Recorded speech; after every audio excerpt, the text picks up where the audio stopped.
आज हमारा टॉपिक होगा पद परिचय। पद परिचय क्या होता है? पहले तो पद का पता होना चाहिए, ठीक है। पद परिचय जैसे आपको बोलते हैं कि अपना आत्म परिचय दीजिए। आत्म परिचय का मतलब होता है अपना खुद का परिचय देना, ओके।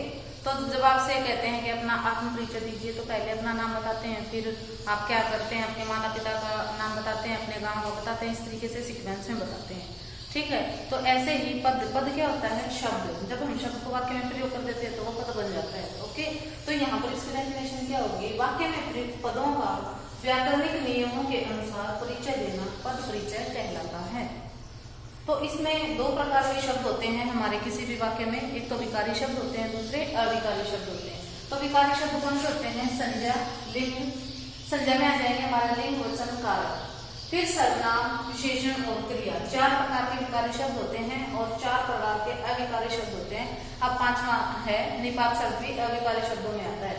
विकारी शब्द क्या होते हैं? जिनके ऊपर लिंग, वचन, काल, कारक का प्रभाव पड़ता है, विकार उत्पन्न होता है। अविकारी जिनमें विकार उत्पन्न नहीं होता है, वो मतलब सेम रहते हैं, उसके ऊपर से लिंग बदल लो, वचन बदल लो, कुछ भी बदल लो, उसके ऊपर कोई प्रभाव नहीं पड़ता है। तो इसमें अविकारी में चार आ गए हैं, अविकारी में पांच आ गए हैं। अब अविकारी शब्द कौन कौन से होते हैं? क्रिया विशेषण, संबंधबोधक, समुच्चयबोधक, विस्मयादिबोधक और निपात शब्द। ये हमारे पांच प्रकार के अविकारी शब्द होते हैं, ओके। जब किसी भी शब्द का हम परिचय देते हैं, पद परिचय देते हैं, तो उसमें हम जैसे कोई भी शब्द संज्ञा शब्द होता है तो उसके बारे में हमने क्या क्या लिखना है, ये मैंने डिटेल से यहाँ बता रखा है, ये याद कर लेना, इससे अलग तो कुछ नहीं आएगा। बहुत ही आसान होता है।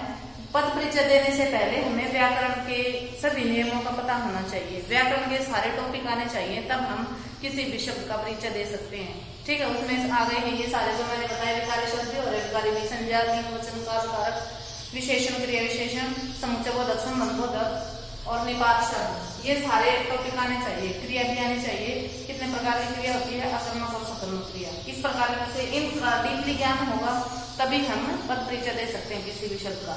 तो अब इनको याद कर लेंगे। संज्ञा के भेद, कोई भी शब्द होगा तो उसमें कोई भी संज्ञा शब्द होगा तो उसके बारे में मैंने क्या क्या बताना, पहले तो उसका भेद बताना है, वो किस प्रकार की संज्ञा है। संज्ञा के भेद पता होने चाहिए, तीन होते हैं, उसका भेद बताएंगे, फिर उसमें लिंग बताएंगे, फिर वचन, फिर कारक और क्रिया के साथ संबंध, कोई भी संज्ञा शब्द हुआ तो। नेक्स्ट आता है सर्वनाम। सर्वनाम शब्द होगा तो उसमें हमें सर्वनाम का भेद पता होना चाहिए। सर्वनाम के 6 भेद होते हैं, फिर उसमें लिंग बताएंगे, फिर वचन और कारक। कारक के 8 भेद होते हैं, कौन सा कारक है, और क्रिया के साथ उसका संबंध, सर्वनाम का क्या संबंध है। फिर आएगा विशेषण। विशेषण का मतलब होता है कि संज्ञा सर्वनाम की विशेषता बताने वाले शब्द विशेषण कहलाते हैं। इसके 4 भेद होते हैं, उसके भेद बताएंगे, फिर उसमें लिंग बताएंगे कौन सा है, फिर वचन बताएंगे और फिर विशेषण बताएंगे कि किस शब्द की वो विशेषता बता रहे हैं, ओके। नेक्स्ट है एग्जाम्पल से हम प्रूव करेंगे। जिसकी जितने भी प्रैक्टिस करोगे एग्जाम्पल से उतना ही अच्छा आएगा, ऐसे रटने से नहीं आएगा ये। फिर आता है हमारे इसमें क्रिया। क्रिया के 2 भेद होते हैं, आक्रामक और सकर्मक, और फिर वाच्य आ जाएगा, काल, लिंग, वचन और संबंध। इसमें जो हमारे विकारी शब्द होते हैं उसमें हमने लिंग, वचन और कारक सभी में बताना है। लिंग वचन तो मोस्टली है ही है इसमें सब में, और फिर उसका किसके साथ संबंध, क्रिया का किसके साथ संबंध है। फिर आता है क्रिया विशेषण। क्रिया विशेषण के भेद बताने हैं। कितने भेद होते हैं? इसके 4 भेद होते हैं। पहले उसके भेद बताएंगे कौन सा भेद है, फिर उस क्रिया का उल्लेख करेंगे जिसके साथ उसका संबंध है। जो क्रिया विशेषण होता है वो क्रिया की विशेषता बताता है, और जिस क्रिया की विशेषता वो बता रहा है उसके बारे में हमने इसमें बताना है। जो हमारे अविकारी शब्द होते हैं इसमें कम लिखना होता है, इस कम में कम परिचय देना होता है। जो विकारी शब्द होते हैं उसमें ये लिंग, वचन तो हर उसमें बताना होता है, ठीक है बेटा। इसमें थोड़ा सा टिपिकल होता है, आसान होते हैं अविकारी शब्द, बिल्कुल ही थोड़ा लिखना होता है। इसे याद कर लेंगे तो कुछ भी मुश्किल नहीं होगा। क्रिया विशेषण में बता दिया है। अब आता है संबंधबोधक। संबंधबोधक में भेद बताएंगे। संबंधबोधक के 3 भेद होते हैं, क्रिया विशेषण के 4 होते हैं, संबंधबोधक के 3 भेद होते हैं। पहले तो भेद बताएंगे और जिसके साथ संबंध है उसका उल्लेख करेंगे। संबंधबोधक, संबंध बताने वाला। समुच्चयबोधक, भेद बताएंगे और जिस पद या उपवाक्य को जोड़ता है उसका उल्लेख करेंगे। समुच्चयबोधक होता है ये 2 शब्दों को जोड़ता है, 2 पदों को जोड़ता है, 2 उपवाक्यों को जोड़ता है, ठीक है, उसे समुच्चयबोधक अव्यय कहते हैं। नेक्स्ट है विस्मयादिबोधक। विस्मयादिबोधक में क्या बताएंगे? वो भाव का उल्लेख करेंगे कि इसमें हर्ष का भाव आ रहा है या फिर घृणा का भाव आ रहा है या शोक का भाव आ रहा है, बस ये लिखेंगे। जैसे एग्जाम्पल है ओ हम मैच जीत गए, तो ओ के नीचे अंडरलाइन है तो उसमें आ जाएगा हर्षबोधक, बस ये लिखेंगे, उसका परिचय ये हो जाएगा हर्षबोधक। नेक्स्ट आता है निपात। निपात का मतलब होता है बल देने वाला।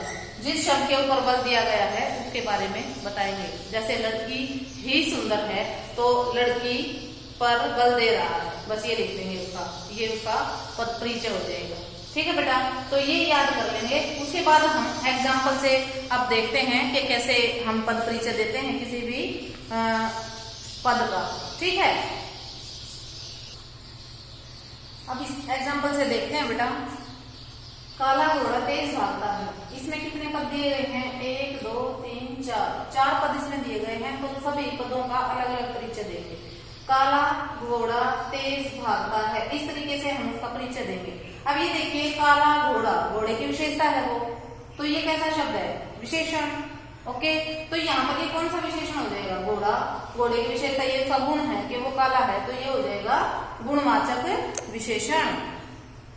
गुणवाचक विशेषण, भेद बता दिया हमने। गुणवाचक विशेषण। लिंग बताइए कौन सा है? काला है, पुल्लिंग हो गया, घोड़ा पुल्लिंग होता है। वचन बताइए, क्रिया देखेंगे, एक वचन। और किसकी विशेषता बता रहा है? वो घोड़े की, तो घोड़ा विशेष है, ये इसका परिचय हो गया है, घोड़ा विशेष है। जब मैंने पहले बताया था, लिखवाया था कि उसके जैसे कोई भी संज्ञा शब्द उसके बारे में क्या लिखना है, विशेषण शब्द उसके बारे में क्या लिखना है, तो विशेषण पहले भेद लिखना है, फिर लिंग लिखना है, फिर वचन, फिर उसका विशेष्य, ये मैंने लिखवाया था। तो गुणवाचक विशेषण हो गया है, पुल्लिंग हो गया है, एक वचन, और घोड़ा इसका विशेष्य हो गया है। नेक्स्ट आता है घोड़ा। अब घोड़ा शब्द संज्ञा हो गया है, तो संज्ञा का भेद बताना है। घोड़ा कौन सी संज्ञा है? जातिवाचक संज्ञा। लिंग बताइए, पुल्लिंग। वचन बताइए, एक वचन। अब उसका क्रिया के साथ संबंध बताइए। भागता है क्रिया का कर्ता, कारक भी बताना है इसमें, कर्ता कारक, कर्ता कारक, और भागता है क्रिया का कर्ता, भागता है क्रिया का कर्ता, ये इसका परिचय हो गया घोड़े का। नेक्स्ट आता है तेज। तेज भागता है, ये क्रिया की विशेषता बता रहा है, भागना क्रिया हो गया है और उसकी विशेषता तेज, तो क्रिया विशेषण शब्द हो गया है। तो कौन सी क्रिया कैसे भागता है? रीतिवाचक, रीतिवाचक क्रिया विशेषण, ये इसका भेद बता दिया है। और उसके बाद संबंध बताया था। तेज भागता है, भागता है क्रिया की विशेषता, ये और लिखते हैं इसमें, भागता है क्रिया की विशेषता, संबंध हो गया। अब है भागता, क्रिया शब्द हो गया है, तो कौन सी क्रिया है ये? अकर्मक क्रिया। भागना कर्मक क्रिया होती है, अकर्मक क्रिया। वाच्य बताइए कौन सा है? कर्तृवाचक, कर्ता के अनुसार क्रिया है तो कर्तृवाचक। काल बताइए, भागता है, ता है, ते है, ती है। वर्तमान काल और वर्तमान काल का कौन सा भेद है? सामान्य वर्तमान काल। वर्तमान काल लिख देंगे तो भी ठीक है, यदि इतना डीपली ना पता हो तो वर्तमान काल, भूतकाल, भविष्यत काल ऐसे भेद लिख सकते हैं। और यदि उनके भेद ना पता हो तो, और भेद पता हो तो अच्छी बात होगी। वर्तमान काल, और फिर उसके बाद लिखेंगे अकर्मक क्रिया होगी है कर्तृवाचक, वर्तमान काल, और भागता है जो है वो घोड़े की क्रिया। ठीक है, ये और लिख देंगे किसके साथ संबंध है? भागता है कर्ता की क्रिया, ये इसका परिचय हो जाएगा। ये इस एग्जाम्पल का ये परिचय हो गया है। एक एक शब्द का मैंने परिचय दे दिया है। एक और एग्जाम्पल लेते हैं और उसके बाद फिर हम आगे करते हैं। ओके, नेक्स्ट एग्जाम्पल देखते हैं बेटा। हम बाग में गए परंतु वहां कोई आम न मिला। अब ये देखिए, हर शब्द के नीचे मैंने अंडरलाइन कर दिया है। अब हर पद का हमें यहाँ पर परिचय देंगे। हम पद है यहाँ पर, तो हम है वो कैसा शब्द है? संज्ञा शब्द है या सर्वनाम शब्द है? सर्वनाम शब्द है। अब उसका भेद बताइए कौन सा है ये? हम पुरुषवाचक, पुरुषवाचक सर्वनाम है ये। अब पुरुषवाचक के भी तीन भेद होते हैं। एक तो होता है वो उत्तम पुरुष, मध्यम पुरुष और अन्य पुरुष। अब ये उसमें से कौन सा है? उत्तम पुरुष, उत्तम पुरुष। नेक्स्ट आता है, भेद बता दिया है, लिंग बताइए। पुल्लिंग, वचन बताइए, एक वचन है, बहुवचन है, बहुवचन। कारक बताइए कौन सा है? हम बाग में गए, कर्ता कारक, कर्ता कारक। अब क्रिया के साथ गए क्रिया का कर्ता, ये इसका परिचय हो जाएगा। गए को इन्वर्टेड कॉमास में लिख देंगे, गए क्रिया का कर्ता, ये इसका परिचय हो गया बेटा। हम का परिचय दे दिया मैंने। अब बाग में, बाग है वो हमारी कौन सी संज्ञा है? जातिवाचक संज्ञा, जातिवाचक। नेक्स्ट आता है वो लिंग बताइए, पुल्लिंग। कोई भी शब्द है, हमें उसका लिंग पता करना है या वचन पता करना है, तो उस शब्द को वाक्य में प्रयोग करके देख लेंगे और फिर हम क्रिया से उसको पता लगाएंगे कि वो कौन सा कैसा है। पुल्लिंग एक वचन है या बहुवचन है, स्त्रीलिंग है या पुल्लिंग है। Okay, pulling. वचन बताइए, बाग में गए, एक ही बाग में गए थे तो एक वचन। अब कारक बताइए, बाग में अधिकरण कारक, अधिकरण कारक, ये बाग का कारक, बाग में का परिचय दे दिया है। गए, अब गए क्रिया है, जाना क्रिया कैसी होती है? कर्मक है, सकर्मक? अकर्मक क्रिया, अकर्मक क्रिया। क्रिया किसके अनुसार है? कर्ता के अनुसार, तो कर्तृवाच्य। काल बताइए कौन सा है? गए, भूतकाल हो गया है, सामान्य भूतकाल। और किसके साथ संबंध है? हम कर्ता की क्रिया, ये इसका परिचय हो जाएगा। हम कर्ता की क्रिया, ये और लास्ट में लिख देंगे, ये गए का पद परिचय हो जाएगा। नेक्स्ट है परंतु। अब परंतु है वो दो, हम बाग में गए, वहां कोई न मिला, ये दो पदों उसको उपवाक्यों को जोड़ रहे हैं। ओके, परंतु दो उपवाक्यों को जोड़ने वाला समुच्चय बोधक है। ये समुच्चय बोधक, व्याधिकरण समुच्चय बोधक। समुच्चय बोधक के भी दो भेद है बेटा, समानाधिकरण और व्याधिकरण। तो इसमें हो जाएगा समानाधिकरण है, ये व्याधिकरण नहीं है। समानाधिकरण का मतलब होता है जहां उसका हम अलग अलग करके लिखेंगे तो दोनों का अपना अलग अलग अर्थ आना चाहिए। हम बाग में गए, हो गया सेंटेंस पूरा, वहां कोई नहीं मिला, तो यहाँ पर ये हमारा सेंटेंस है वो कंप्लीट वो दे रहा है, वहां कोई नहीं मिला। वैसे क्वेश्चन भी माइंड में आ रहा है, कहाँ नहीं मिला, तो बाग में, तो यहाँ पर समानाधिकरण भी लिख देंगे, वो भी ठीक होगा। व्याधिकरण लिख देंगे तो भी ठीक होगा, लेकिन यहाँ पर ये व्याधिकरण है, कहाँ नहीं मिला, क्वेश्चन वहां पर माइंड में आ रहा है, तो यहाँ पर व्याधिकरण, व्याधिकरण समुच्चय बोधक भेद हमने लिख दिया है। अब दो उपवाक्यों को जोड़ने वाला, ये लास्ट में लिख देंगे, दो उपवाक्यों को जोड़ने वाला। नेक्स्ट आता है वहां, कहां। अब ये है हमारी क्रिया विशेषण, स्थानवाचक क्रिया विशेषण। बस इसका इतना ही लिखेंगे, वहां का स्थानवाचक क्रिया विशेषण।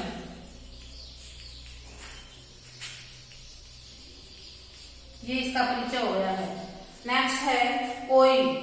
कोई, अब ये सर्वनाम है हमारा, अनिश्चयवाचक सर्वनाम।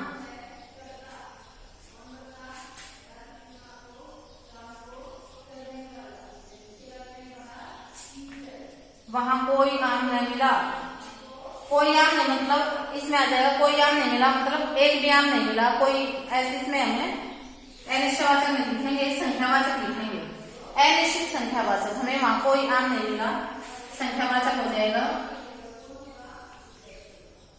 संख्यावाचक मतलब एक भी आम नहीं मिला, आमों को हम गिन सकते हैं। संख्यावाचक विशेषण, आम की विशेषता बता रहा है वो। और कोई इसमें लिंग कौन सा है फिर? पुल्लिंग। आम की विशेषता बता रहा है तो आम हमारा पुल्लिंग होता है, एक वचन। और फिर लिख देंगे आम क्रिया का विशेष्य, आम नहीं, आम विशेष्य का विशेषण, आम विशेष्य का विशेषण, ये कोई का परिचय हो जाएगा। नेक्स्ट आता है आम। आम कैसा शब्द है? जातिवाचक संज्ञा, जातिवाचक जातिवाचक संज्ञा। लिंग बताइए कौन सा है? पुल्लिंग। वचन बताइए, एक वचन,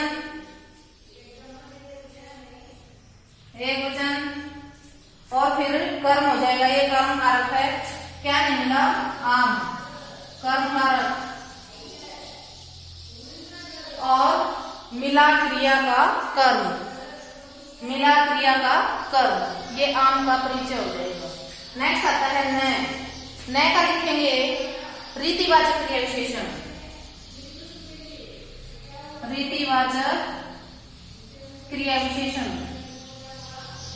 न मिला, मिला विशेषता है, नहीं मिला तो निषेधात्मक आ जाएगा इसमें। जहां पर मनाई का भाव आ जाए तो वहां पर रीतिवाचक क्रिया विशेषण होता है।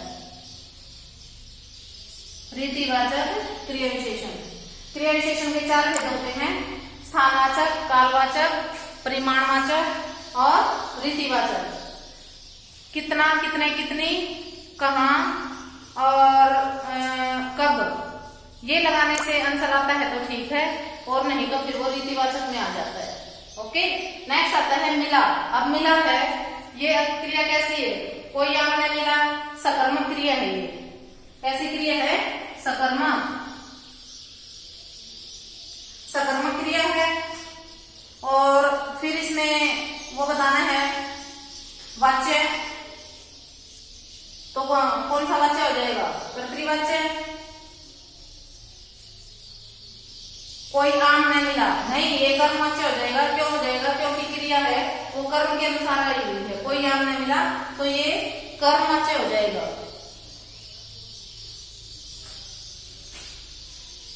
नेक्स्ट आता है फिर काल बताएंगे, भूतकाल। ओके। और नेक्स्ट है इसमें फिर कर्म का, वो कर्म कारक का की क्रिया। कोई आम नहीं मिला तो आम के अनुसार क्रिया आई है, तो इसमें आ जाएगा आम कर्म की क्रिया।